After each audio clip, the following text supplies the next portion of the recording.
Le frère Marc-Antoine Bechtois, le responsable de l'émission Ultramarine Tous Frères, va maintenant prononcer l'homélie. Quand on ne sait pas vers quel port on navigue, aucun vent ne nous est favorable. Frères et sœurs, que l'on soit ici à Saint-Pierre-et-Miquelon, sur un atoll des Tuamotu en Polynésie, ou encore sur les pontons du Vendée Globe au Sable d'Olonne, on sait l'importance de rentrer au port, de rentrer sain et sauf à bon port, comme le dit la prière de bénédiction des bateaux. On sait aussi l'angoisse quand un bateau ne rentre pas et la douleur quand il ne rentrera plus. On sait les fortunes de mer qui laissent un trou à la place du cœur.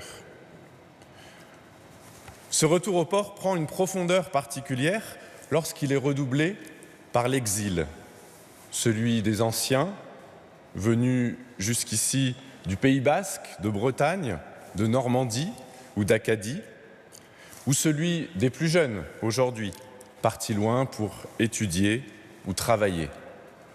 Le port n'est plus seulement un abri face aux tempêtes, mais il devient le symbole du retour à la maison. Les Hébreux, eux, n'étaient pas des marins, mais lors de leur longue traversée du désert, ils ont aussi expérimenté ce désir du retour en terre promise, comme nous l'avons entendu dans la première lecture. Et alors que la terre est en vue, Moïse pourrait ne se concentrer que sur le bonheur qui attend son peuple, mais avant cela, il l'exhorte à se souvenir du chemin parcouru, des étapes qui l'ont conduit depuis l'Égypte, à travers la mer Rouge, puis le désert.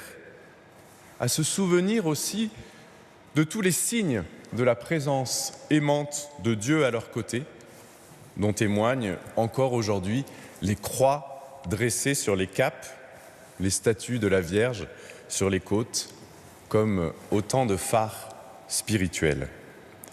Et pour nous aussi, au cœur de notre foi, se tient l'assurance que Dieu veut nous reconduire au port.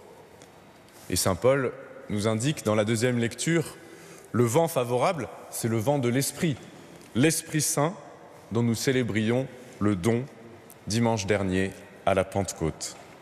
Un vent qui ne se contente pas de nous pousser dans la bonne direction, mais qui nous transforme pour nous faire passer du statut de serviteur à celui de fils et fille de Dieu.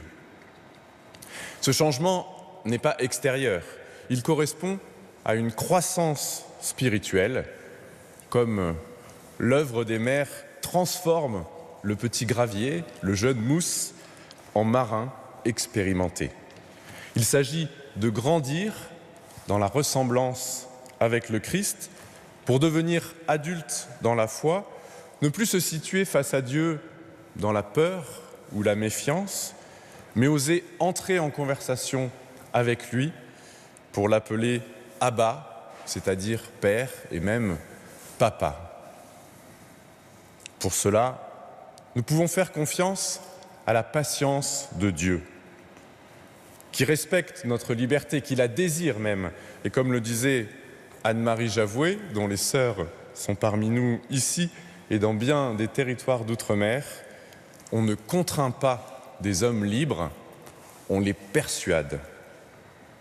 De même que les retours à la maison sont les retrouvailles avec la langue, notre mère, de même l'Esprit veut lui aussi nous enseigner une nouvelle langue pour être chez Dieu comme chez nous.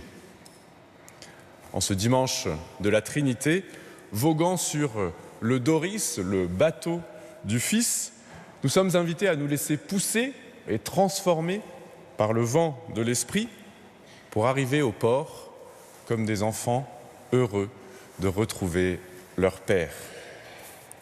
Alors on voudrait peut-être s'arrêter ici, mais Jésus dans l'Évangile fait rebondir encore notre voyage. Il nous dit « Allez, de toutes les nations, faites des disciples ». Le ressuscité nous invite à ne pas nous satisfaire d'être nous-mêmes en route vers le port ou d'y rentrer. Il s'agit aussi de repartir, d'avancer au large. Duc in altum, comme le clame face au flot le calvaire de l'île aux marins. Repartir donc avec la mission de baptiser, c'est-à-dire de plonger littéralement toutes les nations dans le nom unique du Père, du Fils et de l'Esprit, pour que chaque homme et chaque femme puisse trouver sa place au sein de l'amour accueillant de la Trinité, que tous puissent y attacher l'ancre de leur cœur pour affronter et traverser les tempêtes. Les missionnaires, les prêtres, les religieux, les religieuses qui ont apporté l'Évangile ici, en faisant du monde leur cloître, ont répondu très concrètement à cet appel. Par leur exemple, ils ont enseigné à tous à observer les commandements du Christ, à commencer par l'amour du plus petit. Comme ici, sœur Césarine, venue d'Aveyron pour soigner les malades sur l'île aux vainqueurs. À leur suite, et protégée par la Vierge Marie, qu'on l'appelle Stella Maris ou Notre-Dame de la Garde, nous sommes tous invités à prendre la mer pour aller à la rencontre de nos frères et sœurs, pour nous unir à la mission du Christ, agissant avec nous tous les jours, sur terre et sur mer, et nous rapprocher ainsi plus sûrement encore de Dieu, le port d'attache que nous espérons. Amen et bon vent.